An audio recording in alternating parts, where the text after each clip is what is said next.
Hey, what's going on, guys? It's me, Jay.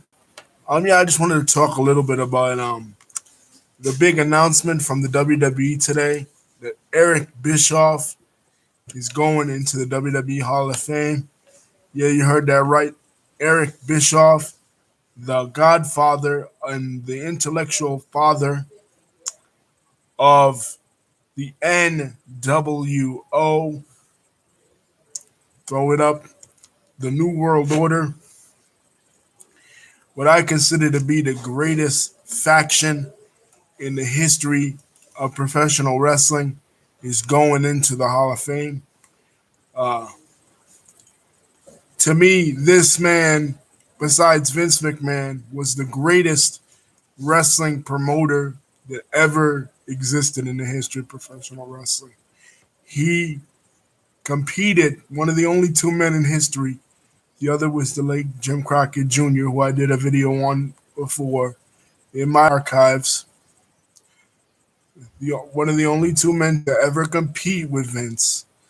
But Eric Bischoff took on Vince McMahon for 83 weeks in a row. He beat Vince McMahon in the ratings in the 1990s. And in 1996, he created the second biggest wrestling boom in my lifetime and the most profitable um, decade and year that WCW ever had and that professional wrestling would ever have until 2001, or in his case, 1999, when he went on a bit um, when he was fired from the company. He was fired from WCW. He was the head of WCW, the boss of WCW, from 1993 to 1998, and then he was brought back again in 2000. In 1999 and 2000 to work together with Vince Russo. But he created a very profitable, the most profitable period in the history of professional wrestling from 1996 to 2001 was created by this man. The NWO was the brainchild of this man. Obviously, the NWO had other people input, Kevin Nash's input, Scott Hall's input, the input of Hulk Hogan, the input of others like Neil Pruitt, uh, the guy who does did the voice, the new World Order, or this announcement has been paid for by the New World Order. Um, those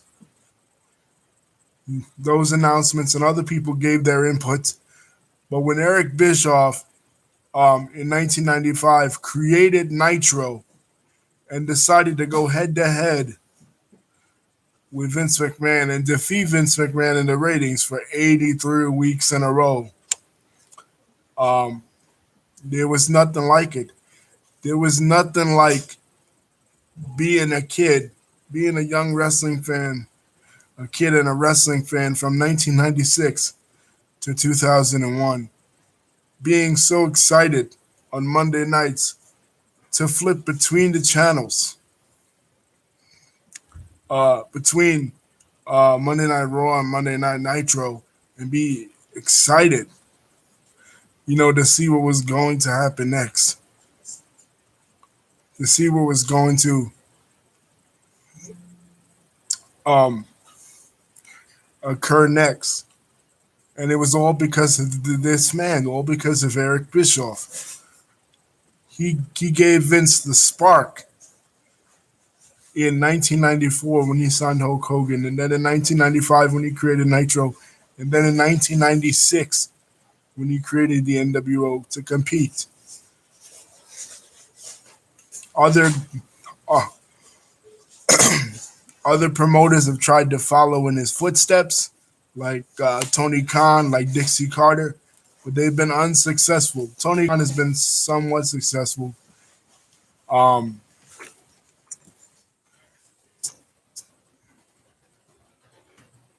since 2009, see, Even my cat is excited. You know, this is exciting news. I watched a video clip of Corey Graves's After the Bell podcast where they told Bischoff the news that Bischoff was going in. The NWO was supposed to go in last year in the 2020 Hall of Fame, and uh, of course, because of COVID, it was canceled. And people were like, well, why isn't Bischoff going in with them? Because when Bischoff decided to interject himself into this NWO storyline by becoming heel, by turning on Roddy Piper, he was the first heel authority figure too. That was another thing he started. Um, Before him, all of the authority figures on wrestling television were all baby faces. Jack Tunney was a babyface. Gorilla Monsoon was a babyface. Bill Watts in WCW, when he was the authority figure in the early 90s, he was a babyface. They all were babyfaces before Eric Bischoff was the guy to be the heel and to serve as the mouthpiece um, for a heel Hulk Hogan, the guy who would stand beside Hulk Hogan with the microphone like this. Mean Gene Okerlund could no longer do it. Mean Gene Okerlund did it when Hulk Hogan was a babyface in WCW and in the WWF. But when he became a heel, nobody could do it. So when Eric Bischoff joined the NWO and he became a heel and he took on the name Easy E, of course, again, signaling the NWO's desire to copy rap music. Not only were they wearing the bandanas backwards, not only were they referencing the For Life, the West Coast sign in West Coast gangster rap, but they were also channeling the NWA, Dr. Dre and Snoop Dogg's group. I mean, Dr. Dre and Ice Cube's group. Easy E Eric Wright and Easy E Eric Bischoff. So congratulations to Easy E Eric Bischoff on his Hall of Fame induction ceremony. Hall of Fame induction nomination, and this is the first induction nomination announced for 2021. It also is 20 years to this day. On this day, 20 years ago, WCW had its last pay-per-view. WCW Greed. I believe that's the one where Sid broke his leg in the match with Big Papa Pump Scott Steiner. The famous one, Johnny Ace tells Sid to go to the top and go to the second rope, do something different. He does it, he slips, he suffers a hair bone fracture, and you can actually see the bone come out of his leg. So it was a real thing. But that was the last WCW pay-per-view. It was a couple of weeks after that WCW had the last Nitro. So it's really apropos that Bischoff would get inducted because if Jim Crockett Jr. was the brainchild behind the early ancestor of what would become WCW, from NWA to WCW, Bischoff is the godfather of the NWO and was the man who brought WCW back in the 1990s by bringing over Hulk Hogan, by bringing over Randy Savage, and then transforming the image of Randy Savage and Hulk Hogan with the New World Order. Peace.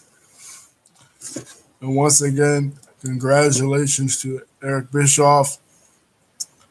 And I love his podcast, 83 Weeks, with Conrad Thompson, because he really gets into the business side of WCW, what it was like to run WCW. He made some mistakes over the course of his tenure. One of them was not having a game plan of how he was going to end the NWO. But anyway, peace. Don't forget to like and subscribe. And I'll be doing a video on the unfortunate shooting that happened um, in Atlanta earlier today, and my thoughts on it. Peace.